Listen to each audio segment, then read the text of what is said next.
Hi Lee. Charlie, Yeah, have you got me? yeah, I got you. Joys of social media, eh? Hey, yeah. Y- Can you hear me? Got you, buddy. Yeah. Should we uh should we make a start? Yeah, I'm ready when you are. So obviously you're in many Dagenham fans you're a club legend. What does it feel like to be a Dagenham legend by many Dagenham fans? And it's bizarre, Charlie, because I would never put myself in a category like that. I just spent a lot of time at the club, made a lot of friends, and who I still see on a daily basis because I work locally. I have a business that operates in and around the borough. I still mingle with the hierarchy. I'm involved in the club on a sponsorship level now. So I suppose it's more friendships and relationships than being called a legend. I made some lifelong connections, and as I say, it's served me well both when I was playing and as a businessman now. Yeah, and um what would you say some of your favourite memories are from being at Dagenham? Well, I was very fortunate because I spent 11 years at the club um, when we were right at the very bottom of what everybody remembers how we were. We had a wooden stand. You know, we were mid-table, and the year that I joined effectively was the year that we rose through the ranks. We went from division to division. I had two phases really. I had playing with the old school, the Junior McDougals of the world, the Danny Ships of the world, Paul Terry's, Janners. That was the first phase. Jason Broom, club legend, Goffey, um, and we were very successful. That's really when we got on the map, you know, with the FA Cup runs and winning the league and the Boston debacle, all of those things that really put us on the map. Followed by the John Still era. That was Ted Hardy and Gary Hill, the first phase, and then John Still came in. I'd gone from being a young player with the first phase of success to being an older player, one of the stalwarts, if you like, of the second group of players that then came in under John Still. And as you know, we ended up in uh, climbing the leagues from Conference to League Two into League One, and that's when unfortunately I had to walk away from injury. Yeah, and you talked about the Boston story there. What was it like when it came out that obviously they about they unfairly winning the league, and how did it feel in the change room after obviously we should have got promoted, won the league that year because obviously what happened? Well, let's not throw stones in glass houses. A lot of the non-league scene at that point were were operating on a similar basis. It's just Boston got caught. Let's be clear about that. Yeah, Um, but the league doesn't lie, and really we had opportunities. And you know, I can remember being away to Hereford. We had opportunities to secure more points. It wouldn't have mattered. We simply would have won the league just on points without the Boston, irregularity thing. We were away at Hereford, and I can remember the last few minutes of the game. It had been a hell of a game. We'd had a hell of a journey. Hereford is a long way. We went up and back on the day, um, and we only needed a point, as you know, to beat Boston overall, and we lost. We lost that point at Hereford because in the last minute, Gary Hill made two substitutions, and we were in under the cosh. It was a wet, windy day. Hereford is not an easy place to go to, and I can remember the ball going out for a corner, and it was tin hats on, and as it had been for the last 15 minutes of the game. And Gary Hill brought two subs on that were cold in the last minute. I don't know whether he was trying to kill the game, but you know, unwritten rule is you don't make a sub in your own half when you're under the cosh. You always do it to kill the game when you're in their half to waste some time. And they scored from the corner, and we ended up drawing, and we lost 2 points. That would have been enough for us to win the league. So over the course of the season, I felt we'd done enough to win the league without worrying about what Boston were up to or anybody else. But to go back to my original statement, you know, the non-league scene at that time, as it had been for many decades before anybody was around non-league, was the clubs were operating in a similar fashion. They had to survive. It's just that Boston got caught. Yeah, and you had your testimonium at Dagenham in 2010. How was that day for you and to say thank you to the Dagenham Well, fans? it was mixed with pride and emotion and sadness because that's the final curtain. That's when things came to an end. I was privileged that West Ham felt that I was worthy enough to send a team which was full of, at the time, international players, and their first team. David Gold and Sullivan were kind enough to attend, and it was, to all intents and purpose, their first team. Often with these types of games, they send their second team or their reserves, or sometimes even the kids, just to make the numbers up. So, obviously, I had a background at West Ham, and my family were West Ham fans, and it was bittersweet. It was great, and I had a lot of fun, and it was fantastic for the fans to come out and bid farewell, and I was very, very grateful. But at the same time, that was like the final curtain on my career, and after that, I became a civilian, if you like. And what was it like spending many years at Dagenham and having most of your career at Dagenham? Well, I had the best time. I had arguably the best phase of, uh, since Dagenham were incepted, the best phase of being a player there. We were ultimately extremely successful in two different phases, as I've mentioned. I made lifelong friends, both from players and people around the club and fans. I still see and socialise with even now. Um, I got to do things that most Premier League players don't get to do, and you might think that's crazy. We were the first non-league side, really, to have the level of success that has happened subsequently. That nobody had almost beat a Premier League side. Nobody was in and out of the papers, Sky TV, radio interviews, TV interviews.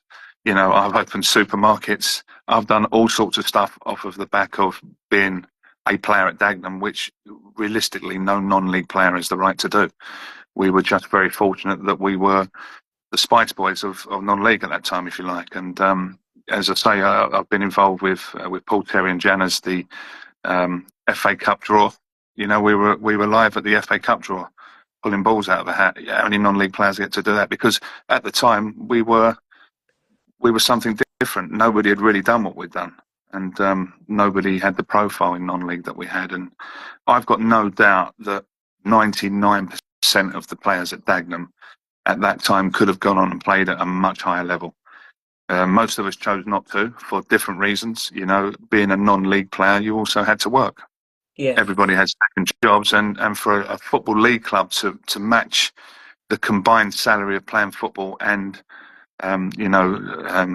people's work, we had people that were bank managers on at the time £1,500 a week at work, and then £750 to £1,000 a week at football, which is a lot of money.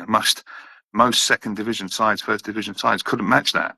So there was no reason for us to move. We were happy. We were successful, having a lot of fun, and we got the best of both worlds. We had the real world and the football world. So, but most of the players, and I mean that genuinely, most of them could have played had they wanted to at a much higher level. There were people coming in all the time, making offers on players and trying to lure them away to different clubs, including non-league sides.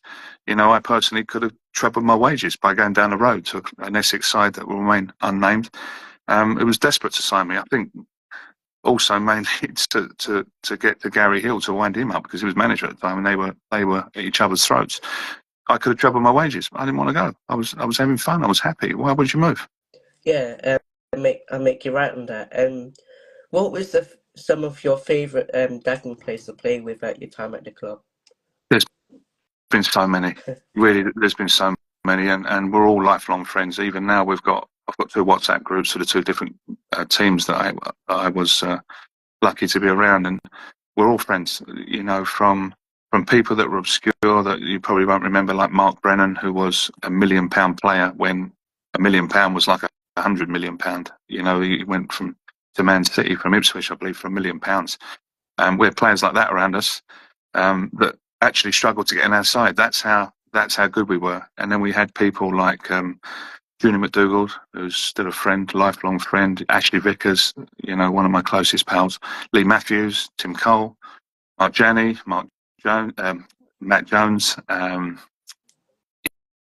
There's just so many. Mark Steen, so many good players of the era. Steve Heffer, that too many to list. We'd be on the call for 2 hours. There's so many. We've had some really super, but all of us are still friends. That's a testament to what we had. I speak to other players at other clubs, and I was spoiled because I don't know any different. But when you speak to them, they don't have that relationship with ex-players.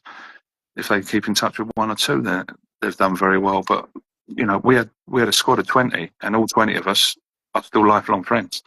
And even the second phase of my Dagenham career, when we had 24 players, all 24 of us are still lifelong friends, and that's apparently very special. I don't know any different, because that's all I've known. That was how close we were, and what a team spirit we have. It's not what they've got now, I might add. I still have my finger on the pulse with what's going on over there, and the team and the management and the committee, and they've had nothing like it since the days of what I was around, and shortly afterwards. They haven't been able to replicate it, and I think that's part of the reason they're having problems. Yeah, and what you said you're a sponsor at the club. What is it like to be a sponsor at the club nowadays?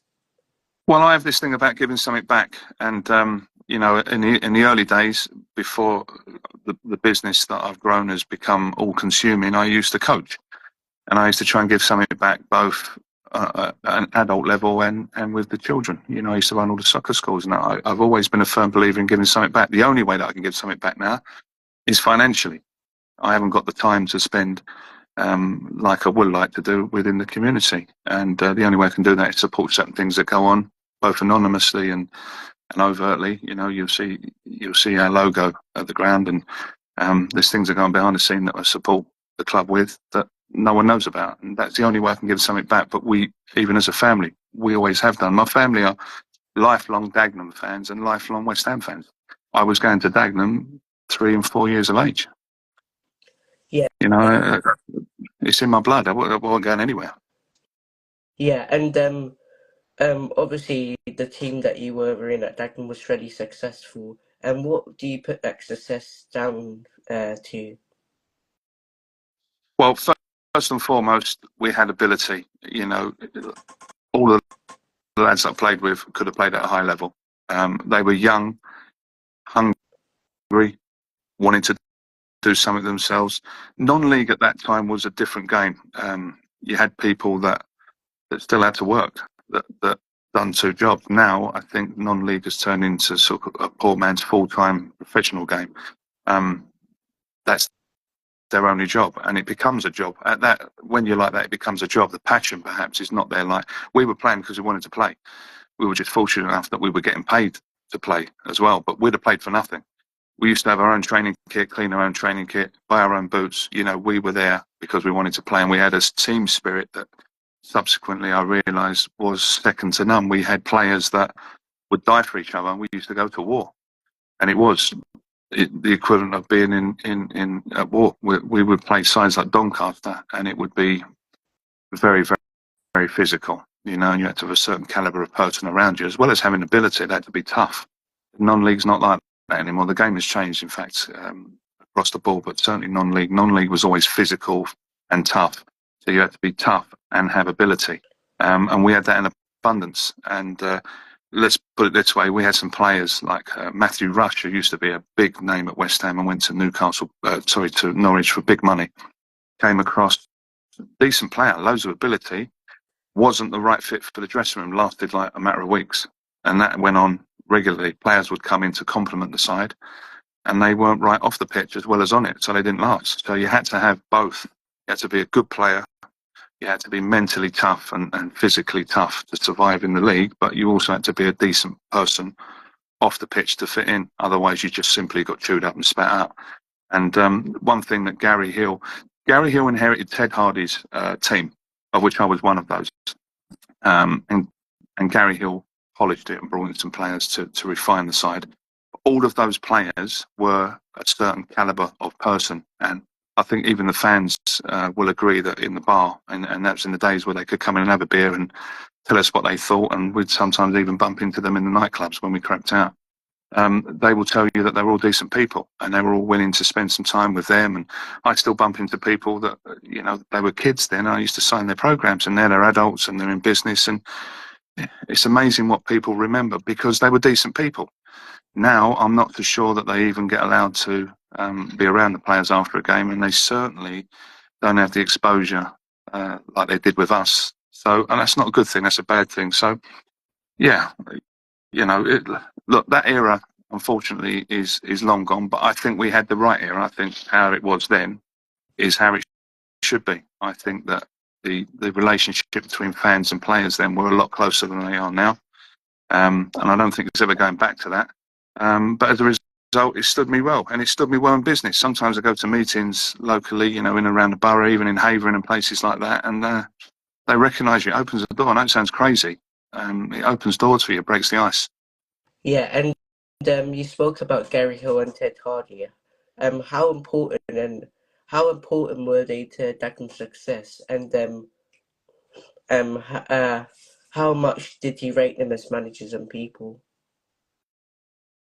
Well, let's start with Ted Hardy. Ted Hardy was old school. Ted Hardy was about as tough as they got, and what he thought he said. He didn't pull any punches. And I came from a background in the East End where that's how people were. So for me, it was. But I don't think many modern players would have lasted under Ted. Ted was tough and demanded high standards. And Ted knew the player, and he actually built the core of the team before he was at an age where he was sort of semi-retiring before he passed it on to Gary Hill. That was his team. Let me be clear about that. Gary Hill's team was Ted Hardy's team that Gary Hill polished and actually got the benefit of. Gary Hill was limited with his football coaching and tactical awareness. But what he did have, he had a knack for getting decent people around. He was a good manager of people. And when he signed a player, he would make sure they were right for the dressing room. It wasn't enough just to be a good player. So, it's like any business. What you do is you bring people in alongside you that complement your weaknesses. And I'm no different. He brought in Terry Harris, and Flapper, as I call him.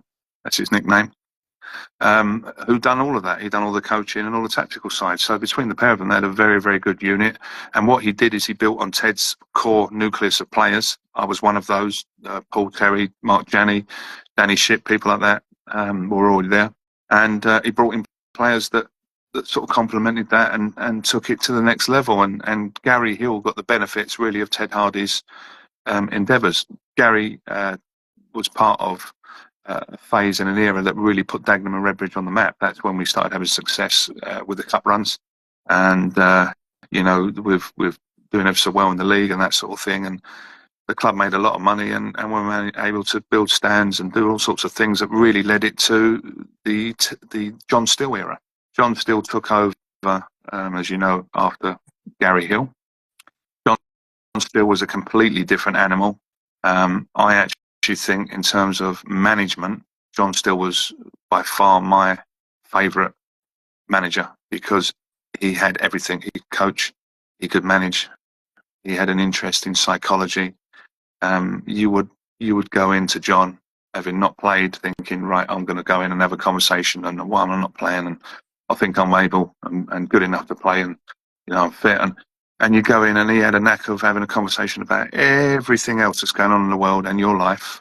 And you would come out placated and content and feel like, and you get out and you think, hang on a minute, I never actually spoke to him about what I wanted. It was very clever. And I learnt an awful lot from John about life and life after football. And I brought many of his attributes and the way that he operated into my own business, and I genuinely believe that some of the things and some of the success that I've achieved outside of football is as a direct result of learning from John. I mean, that sounds crazy because it's a completely different field. Football and what I'm doing now is completely different, but the principles are the same and the management techniques are the same.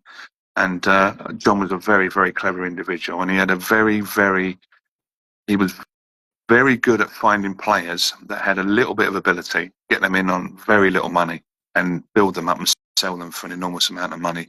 that the club benefited from. And, he got great success out of it. He had a way of playing that not everybody agreed with, wasn't pretty, and actually even playing in the side. Sometimes you didn't agree with something because a lot of the players had more ability than what he was asking them to do. But it was effective, and certainly at that level it was effective, and that was why John was so successful.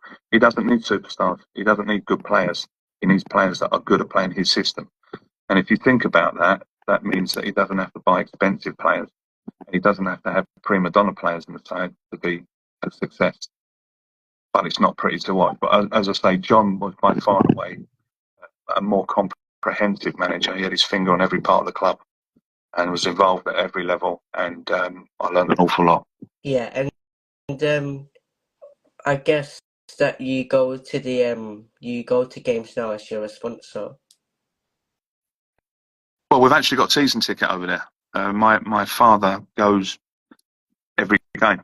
My son goes every game, every home game, and as the other members of the family, I'm split, unfortunately, between trying to run a business with 7 offices. I'm sitting in Holland at the moment. This is my Dutch office. It's simply impossible for me to get around like I used to. I'm no longer local, if you like, all the time.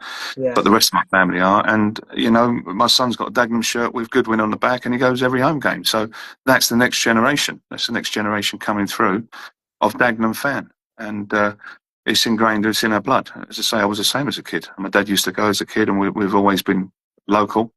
I think that's probably what the club needs at the moment. It needs to go back to basics. It needs to get decent talent, of which there is plenty, with the level of professional clubs in and around, London.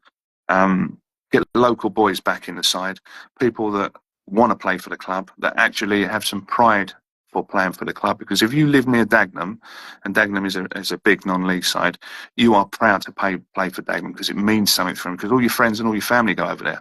Yeah. And you want to be successful, because at the end of the day, you don't want them to see you underperforming or being a flop. So you actually give more, and the fans can relate to you, than if you was coming in from Aylesbury or Northampton, or like some of the players at the moment, they're miles away. Got no affinity with the club, and whether they're at a club or it's just a job. They could be at any club. It's just a job for them. Whereas when you're local and you're playing for Dagenham, it means something. Yeah, and what you touched on it there, but what do you think about the current state of the club and how it needs improving? I don't think we've got long enough for that. But from top to bottom, it needs a shake-up. It needs to go back to being a family club, right? A lot of the people that used to do things for nothing, the club was built on volunteers. They used to get a ticket to come to a game, but they would spend all week sweeping the stands and that sort of thing. They got rid of all that. It's almost like they tried to become a Football League club without Football League club resources. You cannot sustain a club of that size without having decent fans and volunteers around you, from selling the programs right the way through to helping out in the bar. And it just seems like they've got it wrong. They've got it backwards. Bring local people back. Bring the fans that have got a little bit of passion and love the club. Let them be a part of it. Listen to them, because at the end of the day, the fans know best. Trust me, they always know. They're always the experts in the club. They everything they say generally is what's needed. And we've just come about as far away from that as possible. We've got to get back to letting people mingle with the players, and have some identity, and have some pride, and get some local people around us, and stop acting like we're a Premier League club, or want to be Premier League club. Let's go back to basics and be a good non-league club, a top non-league club that attracts the top talent. Why are we not bringing the best talent in from the leagues underneath? Yeah. Of which there's plenty. Let me be clear, there's plenty. There's plenty of players that can step up and do, and they're local, and they'll die for the club. And the fans will. One thing about the fan base, they'll take people that have a bad game or have limited ability, right? But what they won't put up with is people that don't give 100%. And I'm not convinced that the existing crop of players really want to die for Dagenham, really have their best interests at heart. It's a wage, it's a job. And if Dagenham don't pay it, they'll go down the road and join another club. I never had that when I was there. We had players that were desperate to play for the club, and would literally put their life and put their head where people were putting their feet, and die for the cause, because we had proper Dagenham people. We had proper players and proper fans that would support. And even if you was having a bad game, the fans would lift you. because they loved you, because they knew you was giving 100%. You give 100%, you can't give it. Everyone has an off day, but I'm not convinced that the current crop really have that level of application or dedication. And that includes some of the backroom staff. That includes some of the hierarchy and the committee members. Bring back people that want to be at the club, who love the club, who would die for the club, and then you'll see it going in a different direction. Some of the decisions that are being made, respectfully, are the wrong decisions from people that are in the wrong positions within the hierarchy. You know, you've got to get people that are used to being in the environment that they are, in the position that they are. Let's be clear, they're eighth from bottom.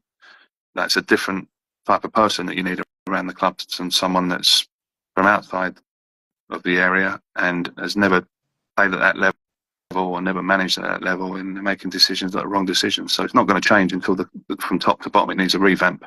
Yeah, and I don't. Obviously, you can say whether it's true or not, but there's stories about you tried to invest in the club to become owner.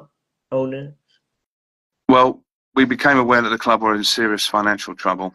As you know, I love the club, and I would do anything within my power to. And I was approached as part of a consortium to rescue the club. And to be clear, it was just to rescue the club and get it back on an even keel. Hopefully, we had a couple of people in the background that were going to come in and pump significant sums of money into the club that would have taken it to a level that the people that are involved in our attempt to help the club simply wouldn't have aspired to. And it would have been in a couple of phases. Would have come in and stabilised things, paid the bills, got the club back to how it should have been, and then these people would have come in and complemented it, and it would have gone, God willing, from strength to strength. But as you know, we had competition from a well-known local face who subsequently, it's been found, didn't have the resources that perhaps he alluded to, and wanted to do things in the way that Billericay Town has ended up absorbing all the problems. And I wasn't going to allow that. I wanted to put my name to something that was sustainable, and something that yes, we'd have had to take one step forward to take two steps, one step backwards to take two steps forwards, of course, because the club was in the shit. And I'm still not convinced that it's not, you know, there are things that are buried that at some point will come up and need to be dealt with. But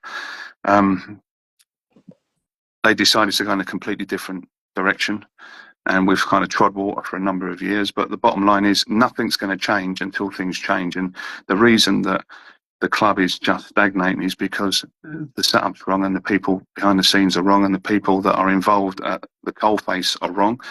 You know, those types of people are suitable for Football League status. Those types of people are suitable when you get a club that alienates itself from fans. It becomes too big to be intimate. But we're Dagenham, and we're in the conference, and we need to become intimate with local people and the fans again, and have the right players, and have people in the club that are volunteers that genuinely want to help Dagenham. And at that stage, you've got a unit that's all pulling in the right direction, in the same direction. I don't see that at the moment. I just see fractious elements of different hierarchies at the club and decisions that are not conjoined, which means that the poor guy running the side, doesn't matter who's manager at the moment. And even when Strebs was there, I bumped into Strebs. I used the club for some of our meetings, and I bumped into him and I said, "You taking the job out? How do you feel?" He said, "Good as I haven't got a chance." He said, "I've got players over on massive money on long-term contracts. They've cut my budget. My total budget is less than the sum total of the players that are on long-term contracts. I can't even change things." The guy didn't have a chance. Yeah. The current manager is going to find it very, very difficult because the resources are limited. We've got to get back. It's a football club, and the bottom line is the resources that are needed to get a decent team together and fund that has got to come on the pitch. And if you get it right on the pitch, then the crowd come. You get the crowd come in, you make more money. You get more money, you can start doing things in and around the ground. You know, the academy's a mess. The training facilities, we're still borrowing training facilities, is a mess. Why we haven't got a 4G pitch at the back where the car park is, bringing in £100,000 a year, it's beyond me.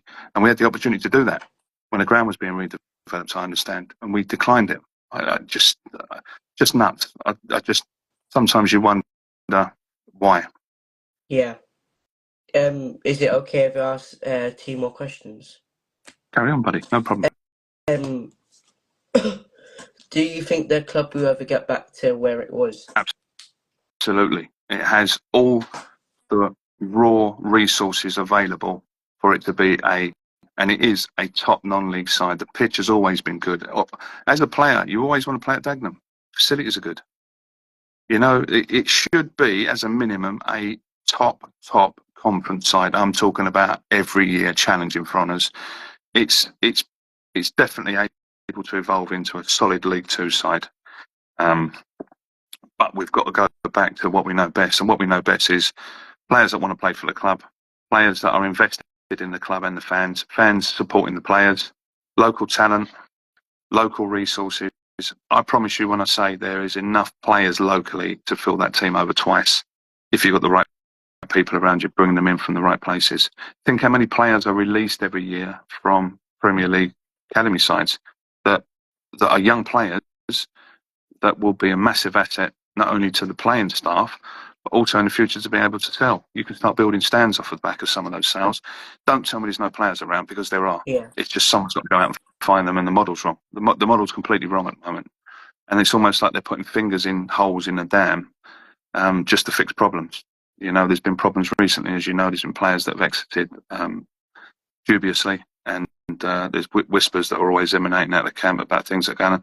For goodness sake, someone just grab hold of it, and someone just bring it all together and get everybody pulling in the same direction and singing from the same hymn sheet. It really ain't rocket science, because once you get that, then organically you start attracting the right people. When you attract the right people and the right players, then it becomes easier on the pitch.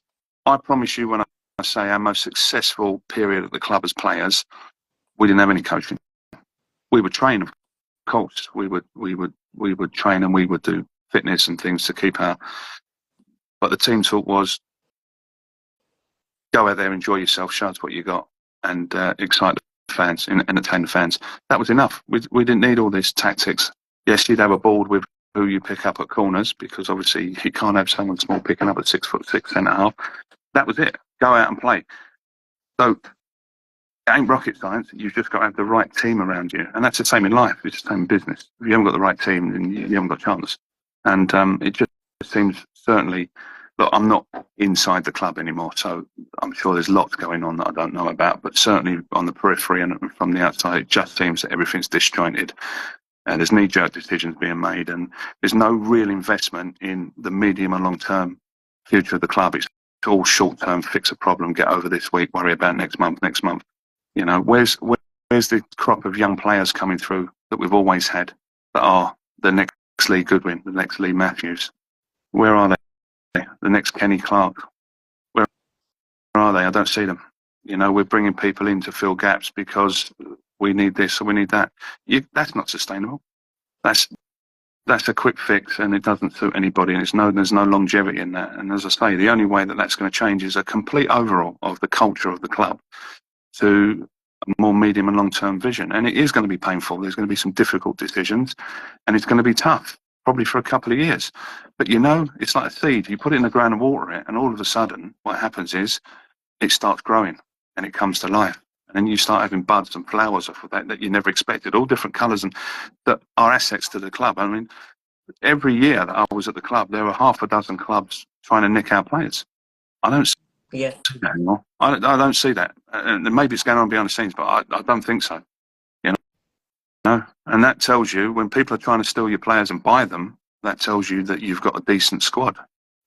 Yeah. And last question, do you see Dagenham staying up this season? It could easily go very, very wrong very quickly if they don't start pulling together as a team and getting their heads down and being difficult to beat, because they're not far off being in trouble, as you know. Yeah. Should they be there? Absolutely not. Absolutely not. They should be in and around the playoffs every year, or winning the bloody thing every year. You know, that's where Dagenham should be, because that's the potential that the club has. something's not right. But look, I hope that that's not the case, because that will set them back. It is a really difficult league to get out of now. You know, you've got some huge clubs in there with huge budgets, and it ain't all about budgets. Let me be clear. We had Canby down the road that were paying 4 and 5 times what we were paying, and they weren't fit to lick our laces. So it's not about budget, but it does help. And it does allow you to do some of the bells and whistles, even travelling and staying overnight and stuff that perhaps at the moment is tough. It does make a difference, but it's not about budget. It's about getting the right group of people at the club, and everybody being invested in the club and doing what's right for the club and pulling in the same direction. And, you know, hopefully that doesn't happen this year, because it'll be devastating for the club, both financially and in terms of playing staff. You know, there will be players that simply won't want to play down a level. That's for sure. There'll be an exodus, and you're kind of starting again, and that's tough. So I hope they've got enough about them to do it. They've just got to get their heads down and be difficult to beat and grind some results out. And there's plenty of time to do that, let's be clear. But it could go wrong very quickly if they don't. All right, thank you, Lee, for this interview. Great answers. Take care, mate. All the best, everybody. Thanks for joining us, Charlie. Lovely speaking to you, buddy. Thank you, mate. Take care.